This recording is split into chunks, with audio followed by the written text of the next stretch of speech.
whether you're a brother or whether you're a mother, you're staying alive, staying alive. We're the city breaking and nobody gets too much heaven no more. They said Barry Gibb ruined the Bee Gees, that fame got to his head, that the kind one, the one who smiled for every camera and thanked every fan, was secretly the reason his brothers turned against him. For years, whispers followed him like a shadow, that Barry wanted control, that he pushed Robin aside, that even Maurice, the peacemaker, had grown tired of being caught in the middle. To the outside world, Barry was the voice, the leader, the mastermind behind the Bee Gees. But behind closed doors, some said, he was something else entirely, and if you believed the stories, Barry Gibb wasn't the hero of the Bee Gees. He was the reason it all fell apart. The rumors started quietly, buried in fan magazines and interviews during the late 70s. While the world danced to staying alive, something inside the band was dying. Robin, always the most emotional of the three, had walked out before, furious that Barry was taking over. Maurice tried to play both sides, but even he couldn't stop the tension. And there were whispers that Barry wanted it that way. One radio DJ said, Barry liked being the boss. He didn't need the Bee Gees, they needed him. Another tabloid headline read, Barry's ego tears brothers apart. Fans began asking the question no one dared say out loud. Was Barry Gibb really the good one, or just the clever one? Even inside the family, there were cracks. Robin once said in an interview that Barry became too powerful, that he forgot they were brothers first. Barry never fired back publicly. He just smiled, said he loved his brother, and walked away. But behind that smile, friends say, he was furious, not at Robin, at himself. Because the rumors, the bitterness, the jealousy, all of it had started with him trying to keep the family together, and now it was tearing them apart. Still, the world didn't see that. To them, Barry was the one on magazine covers, in interviews, on stage, always calm, always collected. When disco died and the Bee Gees were mocked by the same world that once worshipped them, Barry seemed untouchable. But behind that quiet exterior, something in him had snapped. In private, Maurice once confided to a friend, Barry carries everything, the success, the blame, the guilt. Sometimes I think he blames himself for being the one who didn't fall apart. It was a strange thing to say, until years later when everything made sense. By the late 80s, the Bee Gees weren't brothers on stage anymore. They were three men who barely spoke outside of music. Robin worked on his own albums, Maurice retreated into his personal life, and Barry stayed quiet, too quiet. Because when you looked closer, there was something unnatural about the way he avoided conflict. He'd apologize for things that weren't his fault. He'd say yes when he should have said no. He'd protect people who had hurt him. Some people called it humility. Others said it was guilt. And that's when the darker rumors began, that Barry had turned his back on his brothers in their final years, that he was living comfortably in Miami while Robin and Maurice were struggling, emotionally and physically. People said he had abandoned them, that he wanted to be the last Gibb standing. And when tragedy struck, those words came back like knives. In 2003, Maurice Gibb died unexpectedly. Barry didn't speak for weeks. He canceled everything, interviews, sessions, appearances. When he finally did speak, his words shocked people. He said, I can't face the music, not without him. But then, months later, when Robin began talking about reviving the Bee Gees as a duo, Barry refused. Fans accused him of arrogance, of not wanting to share the spotlight again. One headline read, Barry turns his back on Robin, again. It looked cold, it looked cruel, but no one knew what was really happening inside him.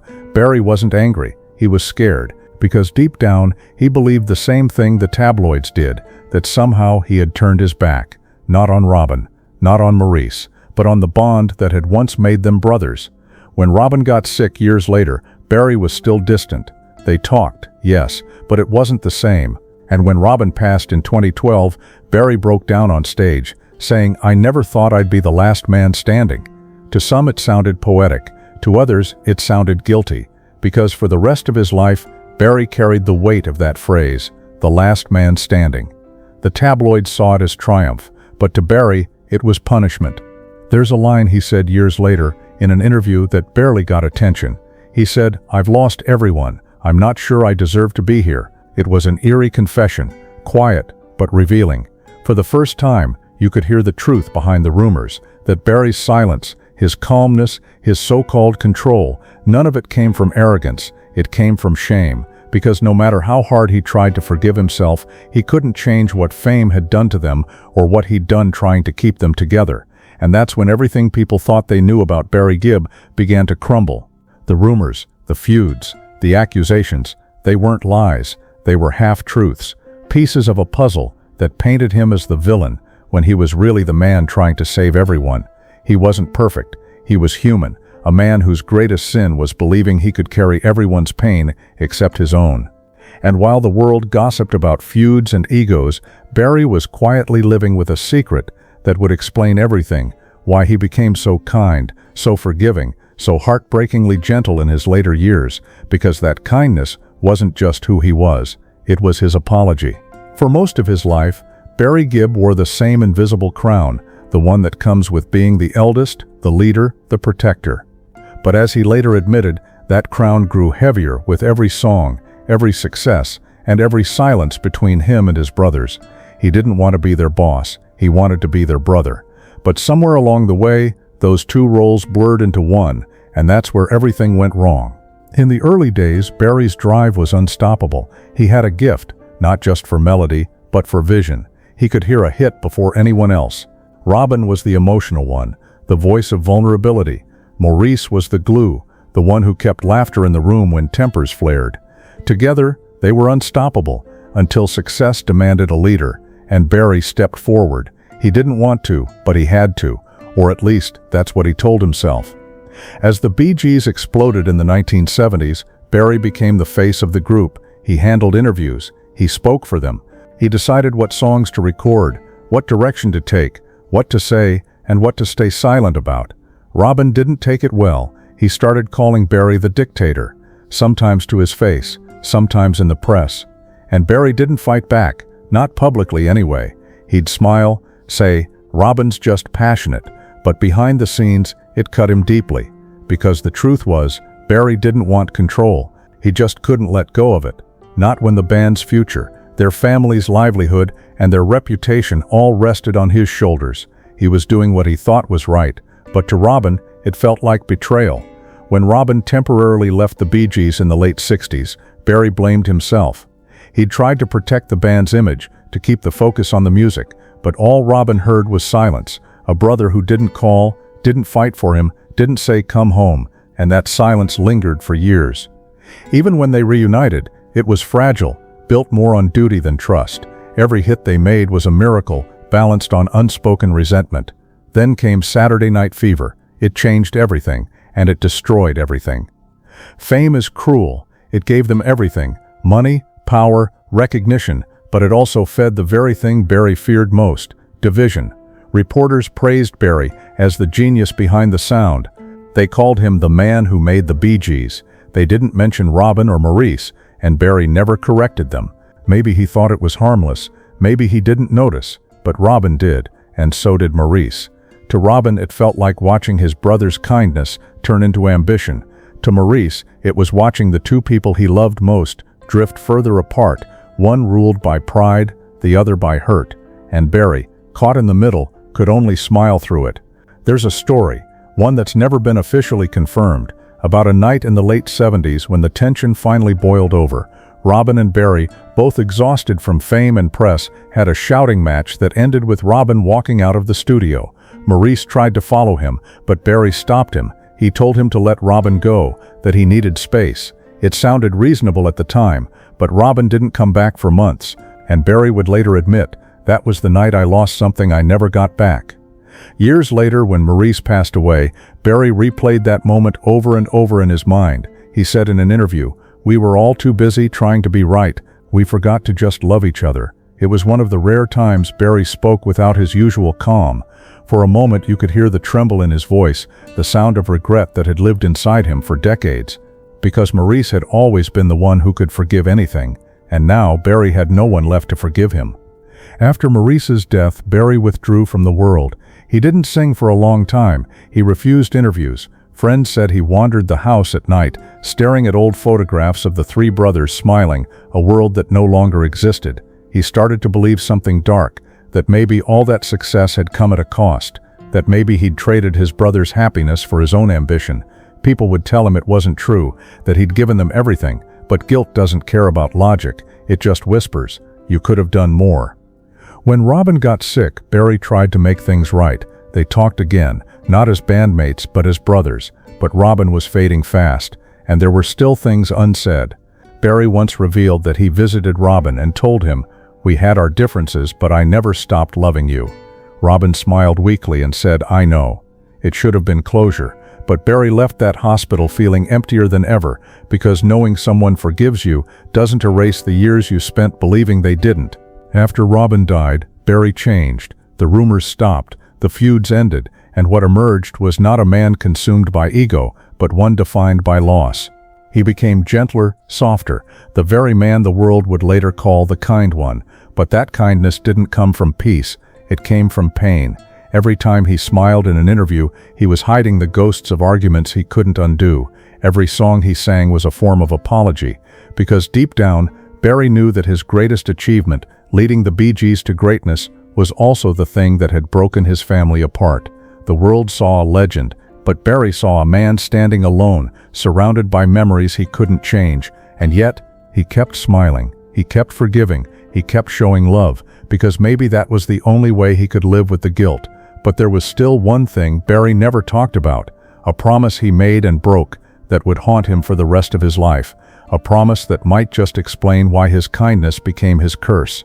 It happened in the quiet years, after the fame, after the headlines, after the world had moved on.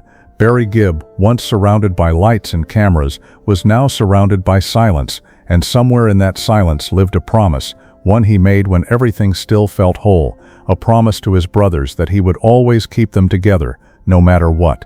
But promises made in love are the hardest to keep, because life doesn't care about promises. In the late 1990s, the Bee Gees were finally at peace, or so it seemed. After years of tension and solo projects, Barry, Robin, and Maurice had found their rhythm again. They toured, they laughed, they spoke like brothers again, but behind their smiles, time was catching up. Maurice had begun struggling with health issues, and Robin, always restless, was still searching for something, meaning, maybe, beyond the fame. Barry, ever the caretaker, tried to protect them both. He made sure Maurice rested, he encouraged Robin to take breaks, and somewhere in those long nights of rehearsals, he said the words that would haunt him forever. "We'll always be together. I promise you that." Maurice smiled, Robin laughed, and Barry meant every word, but not every promise survives the future. When Maurice died suddenly in 2003, that promise shattered overnight. Barry was inconsolable. He didn't just lose a brother. He lost the part of himself that believed in keeping the family whole. In one interview, he said softly, "It felt like the music stopped, but it wasn't the music, it was his faith." Because for the first time in his life, Barry couldn't fix things, he couldn't forgive himself, and he couldn't keep the promise he'd made. So he did the only thing he knew how to do, he disappeared. He retreated to Miami, shutting out the world. The house that had once been filled with laughter now echoed with silence. Photos of his brothers covered the walls. Every song he played reminded him of a voice that was gone. Family friends said Barry became a ghost of himself. He'd walk through the garden at night, humming half-finished songs. Some nights he wouldn't speak at all. His wife Linda was his anchor, but even she couldn't pull him out completely. Because the guilt wasn't logical, it was emotional.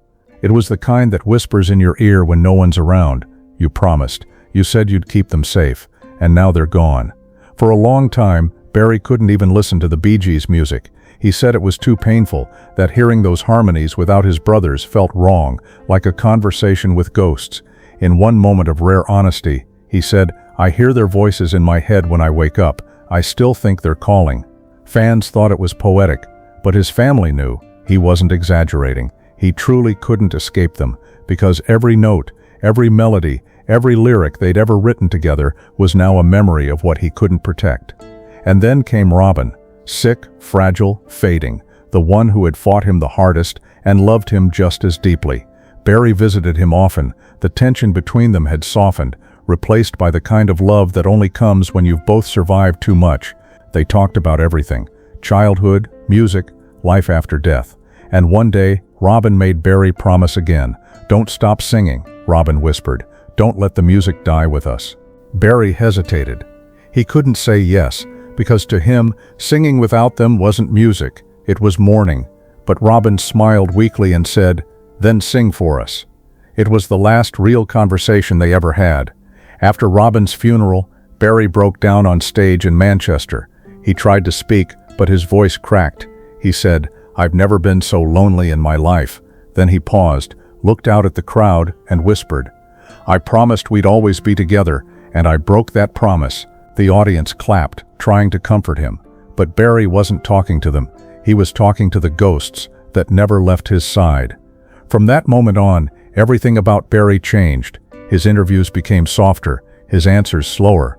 He began talking about love, not fame, not legacy, just love. He stopped trying to defend himself from rumors. He stopped correcting lies, because in his mind, he'd already served his punishment. He began to see kindness, not as a virtue, but as survival, a way to keep the ghosts quiet. When people praised him for being gentle, humble, and forgiving, he smiled, not because he believed it, but because he wanted to, because if he could be kind, maybe he could still honor the brothers he lost. Maybe kindness was the only way to keep his promise, even if he couldn't keep them. In 2017, Barry performed at the Glastonbury Festival. It was a comeback, but it wasn't triumphant. It was emotional, haunting, even. He walked on stage alone, carrying decades of memories with him. When he sang "To Love Somebody," his voice cracked mid-note. Later he said, "I could hear them, Robin and Maurice right there beside me." And maybe that's what kindness really meant to Barry. Not perfection, not peace, but penance, a way to live with the unbearable. He couldn't bring them back. He couldn't keep his promise, but he could still make the world a little softer in their memory. And in that softness, that gentle, trembling kindness, Barry finally found something close to redemption. But there's one final truth, one the world never fully understood.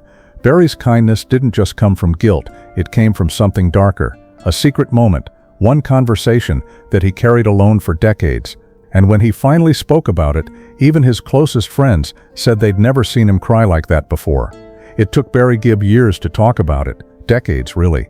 He'd smile through interviews, tell stories about the old days, thank the fans, and move on. But behind that warmth was something unsaid, something that made even his happiest memories feel heavy. And then one night, he finally spoke. It wasn't on a stage or at a tribute or during a television special. It was in a quiet interview, in a small room, with no lights, just Barry, a microphone, and a question he'd avoided for half his life. The interviewer asked softly, "Do you ever think about what you'd say to your brothers if you could see them again?" Barry paused, his eyes lowered, and then he whispered something no one expected. "I'd tell them I'm sorry for being the one who stayed."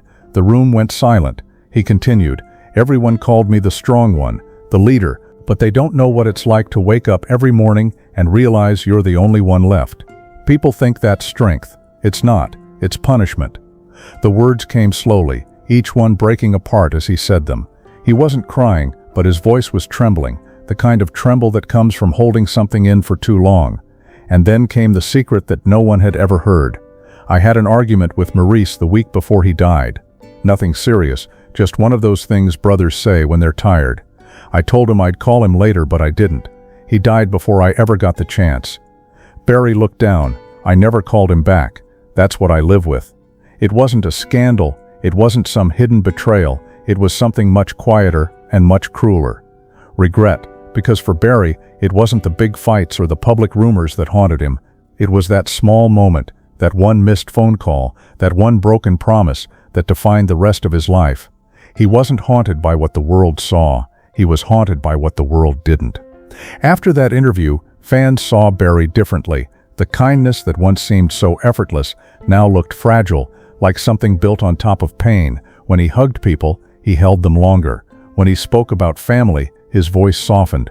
When he talked about love, it sounded like a prayer.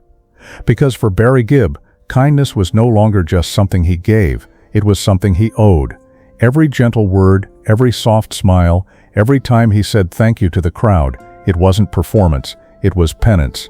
In one later interview, Barry said, "I think about my brothers every day. I still talk to them. I believe they can hear me." He smiled faintly, then added, "Maybe that's why I try to be kind, because I don't ever want them to see me angry again." It was such a simple line, but it told the whole story. Barry wasn't trying to be a saint, he was trying to be forgiven, by them, by himself, by life. When he finally returned to the stage alone, you could see it, the transformation. Gone was the confident showman who owned the spotlight. In his place stood a man who sang not to impress, but to heal. Each note of "How deep is your love" sounded like a question to the heavens. Each lyric of words sounded like an apology whispered into the dark. The audience cried. But Barry smiled, because for the first time, he wasn't running from the pain, he was singing through it. As the years passed, he learned to live with his ghosts instead of fighting them. He began speaking more openly about love, grief, and survival. He said, "You can't carry guilt forever, but you can turn it into love." And that's what he did. He poured it into every song, every handshake, every gentle thing he did when no one was watching. He became proof that kindness isn't the opposite of pain, it's what pain becomes when you choose not to let it destroy you. People often ask how Barry Gibb stayed so kind after losing so much. But maybe that's the wrong question. Maybe the real question is how he could not be. Because when you've seen how quickly love can vanish, when you've learned that even brothers can become memories overnight, kindness stops being a choice. It becomes survival. There's one moment that captures it all, a small concert, years later, where Barry stood alone under a single spotlight. He looked up before singing words, and he said softly to the audience, "This is for my brothers. I miss them every day." And as the first notes began, he smiled, not the stage smile, not the practiced grin, but a quiet, broken smile that said everything words never could. The crowd cheered, but Barry just closed his eyes. For a moment it looked like he wasn't on stage anymore. He was somewhere else, somewhere with them, and maybe that's the real secret behind Barry Gibb's kindness. It wasn't born from joy. It was born from pain, from guilt, from love that refused to die even when everything else did. Every soft word he's ever spoken, every tear he's ever hidden, every smile that seemed too calm to be real was part of a lifelong conversation with ghosts. Because deep down, Barry knew something the world didn't. Kindness isn't always a sign of peace. Sometimes, it's the only thing left when peace is impossible. Barry Gibb taught the world that kindness isn't always a sign of peace. Sometimes, it's a sign of a heart that refuses to break, even when everything else already has.